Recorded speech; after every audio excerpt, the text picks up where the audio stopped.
App Planning for Success. Brought to you by Software Accelerator Playbook. On Instagram at S.A.Playbook. Today on the podcast, we're going to talk about what to do when it feels like there's obstacles on obstacles on obstacles trying to get your app out the door. So, first of all, welcome to the club, right? The idea that there's lots going on, there's lots of things you have to kind of figure out. If this was an easy game, then there'd be so many more people doing it. And as it is, there's a lot of people trying to navigate this area and build their own app. But if it was even if it was push button easy to just launch your own app and have a successful business, then everybody would push that button. That'd be fantastic. It's really like growing a tree from a seed. That's the main idea here. Is that as you are moving forward to build your business, to build your app, which really if you're building an app, it probably is a business unless you're just doing it for fun. But the idea is that it takes the same kind of care that it would for a seed to grow, and the same sort of thing where if it's not getting enough water, it's not getting enough sun, there's locusts that come and start eating the leaves off of it, whatever it is. There's always these challenges that pop up, and in the midst of those challenges, then you can respond and figure out how to navigate. And really, in my experience, it's more so the person who will rise to the challenge and find ways through the obstacles that will have success. It's not the person who just has a good enough idea where everything just kind of magically comes into place. I think that very rarely or maybe never happens.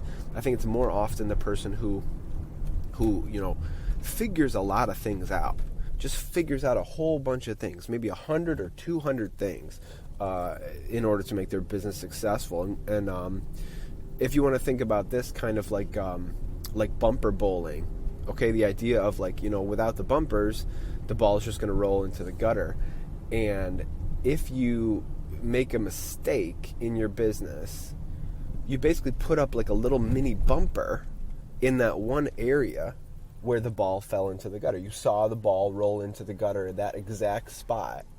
And then you put up like a little piece of wood right there. Not the whole length of the entire alley, but the idea is that for that one thing, if it happens again, then the ball will not actually go into the gutter. The ball will actually hit the bumper that you put up, and then just keep moving down from there. So what happens then after building a business and after solving one obstacle after another is you've put up so many of these little areas blocking the ball from going into the gutter that eventually you do end up constructing your whole bumper system all the way down to the pins. And so then when you roll a ball, it's a much, much, much higher likelihood that you're going to hit the pins because you figured out all of those things. You figured out 100 or 200 different things that help you then have more success, right? So, who you're serving, how you're serving them, what you're communicating to them, what your logo is, what your website is, what you have to do with your taxes, this huge amount of things that anybody who wants to start a business has to kind of navigate. Same thing with apps. It's just like a new mechanism, right? Instead of selling a specific product that you need to get manufactured in a different country and bring here and put a nice package on and find distributors and whatever else. It's just in the digital world. You have to find a good enough idea that people want to use. You have to be able to market it. You have to be able to get their attention. You have to be able to have a lean enough a development cycle that can help you build, something that people can actually use, but then not run out of money, as you are trying to notify people that the thing exists, and in the midst of that, trying to just make sure that you're helping build the community, or you're helping, really, figure out a way to grow that snowball bigger and bigger and bigger, and then not make a decision that forces you to take the whole thing offline. So, as you are, moving forward with obstacles and obstacles and obstacles, if you want to consider that as an opportunity, each one of those obstacles is an opportunity to put up a barrier against the ball falling into the gutter.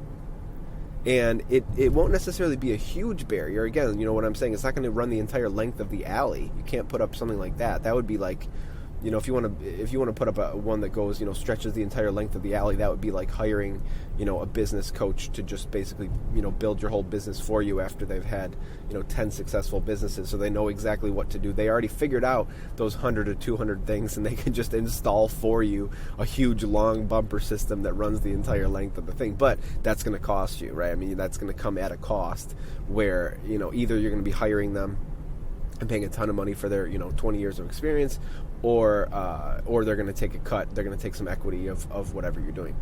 So if you're figuring this out yourself and you're trying to kind of piece this together yourself, it ends up feeling like you solve one thing, great, put up a barrier for the ball not to fall in the gutter.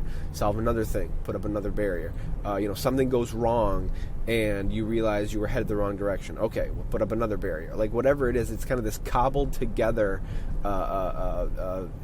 vision of that what's stopping the ball going into the gutter is actually a matter of 200 small things all together that have been decided, that you've navigated through, that you just basically figured out.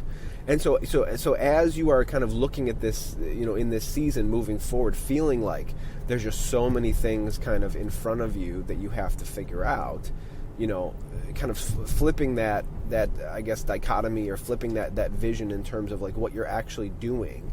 Like the people that will keep moving through those obstacles, as hard as they may be, or figure out a different way, the people that will move through those are people that are rapidly building barriers for their ball to not fall into the gutter. All they're doing is just building that, right? So one day they get one, the next day they get another one, the next day they get another one. So by day 100 or day 200, they're really stopping a lot of balls from going into the gutter. Then there's other people who are more fearful, or they think they can't move forward as fast. Or maybe they just don't have time, or whatever it is, that they're not making those decisions fast. And they'll maybe put up a new, obstacle on the alley, maybe once a week or once a month, right? And so, like, can they get there? Yeah, of course they can get there.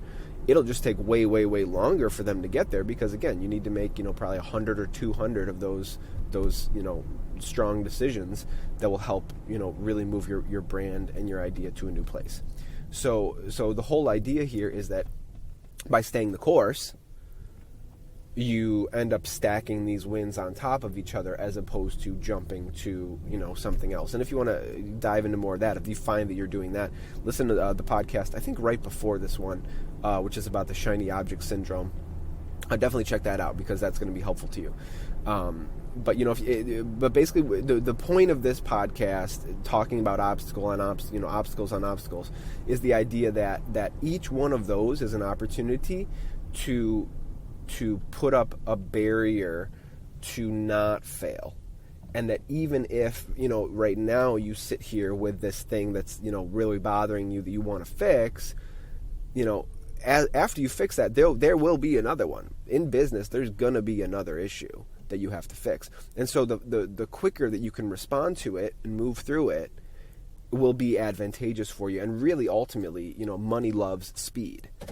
Okay? There was somebody, I think Alex Hermosi put this up, but he basically said some kind of idea of like money loves speed, poverty loves indecision.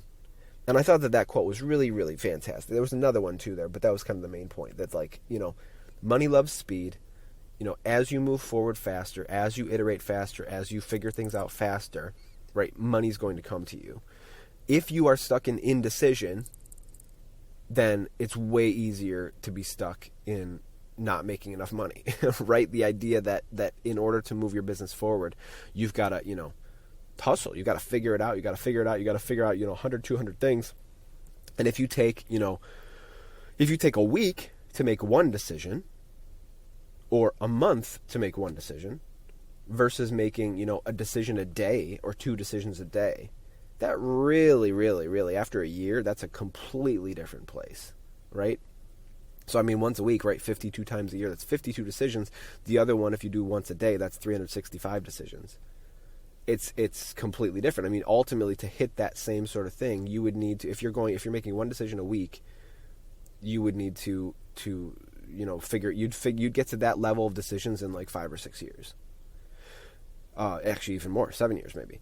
So the idea, excuse my math, but the idea here is that as you rapidly make these decisions, you are moving forward, super fast. You're figuring all this stuff out. You're moving through them. Yeah, it feels like they're stacking up. It feels like a lot. There's a lot to kind of go through. But keep in mind, that's the game. That is the game. The game is tons of obstacles. Will you overcome them? How fast will you overcome them? That's the whole point. And that the people who don't do that, the people who just think that they can just have, a business idea show up and that they can just, have it work, there's no mechanism for that unless you're going to pay a lot of money to kind of inhale somebody else's system and just do their system. You've got to figure it out. You've got to figure out a lot of stuff. And so if you move forward through that, charging at it, and trying to make more decisions. Don't make a failed decision, meaning don't put, just in my mind and experience, don't put a ton of money in just one thing without knowing that it's the right direction. Maybe creep out into the ice a little bit in terms of like, don't, let out a little bit of rope and then let out more rope and then let out more rope. But the cadence of that is like, let out a little bit of rope one day and the very next day let out more rope. And the very next day after that, let out more rope. Don't do it in the cadence where like you let out a little bit of rope, and then like the next month, then you're letting out a little bit more. The idea is like, you can be cautious while rapidly iterating. You can be cautious and intelligent with your decisions while still making decisions every single day to propel your business forward that will get you through those obstacles. So this is to encourage you, ultimately, to if you see a lot of obstacles in front of you, this is the work to be done to build a business. This is what people have to do to build a business, is get through these obstacles. And the faster that you can, attend to them, focus on them, and rip through them, you're going to find more obstacles, but you're building that barrier that blocks the ball from going into the gutter. And after you do this for, a year, 2 years, 3 years, you've really kind of filled out the entire alley. You've really figured out a lot of things. There's a lot of things you don't have to figure out again. You're not going to change your name. You're not going to change your website. You're not going to change the person you're serving. You're not going to, there's just a lot of those things that are kind of locked in, and that the mistakes you can make are lessened because of the mistakes you made in the past that you will not make again. So if I could tell anybody to succeed in business, go make 200 mistakes. Don't make fatal mistakes. By fatal, I mean don't make a decision that then throws you out of the ability to even build your business, right? Don't take all of your money and put it on something that you don't know is going to work, and then you lose all your money, and then you have to go get a job somewhere else and you can't build your own business. Don't do that. But try to iterate as fast as you possibly can and deploy your capital and deploy whatever you've got. If it's $100 a month, then deploy it, use it, figure it out. And then as you can then look back 6 months, from there, maybe instead of deploying $100 a month, now you deploy $200 a month. Then instead of 200, maybe you deploy 400. Instead of 400, you deploy 800. Instead of 800, you deploy 1600. Wherever you're at, whatever stage you're at, if you've got $5K a month to deploy it. And then the next month, try to make it $6K. If you can still survive with, whatever happens to that money, then you're putting your pedal to the metal. You're molding the clay. You're doing the thing. And by doing the thing, you figure things out. By actually doing the thing, by actually trying to make the thing work, you figure out a ton of stuff. And that's the game. Just figure out a ton of stuff, really, is what it is. Figure out what not to do, figure out what to do, and then do more of it. Is kind of business 101, I guess is the way I see it. Hope this was helpful. Listen, if you want help moving your app forward, if you want to kind of take a turbo boost through this season of, figuring out, exactly what you need to make and really kind of narrowing down and getting more concrete, this is exactly what I want to build. Please reach out to me on Instagram.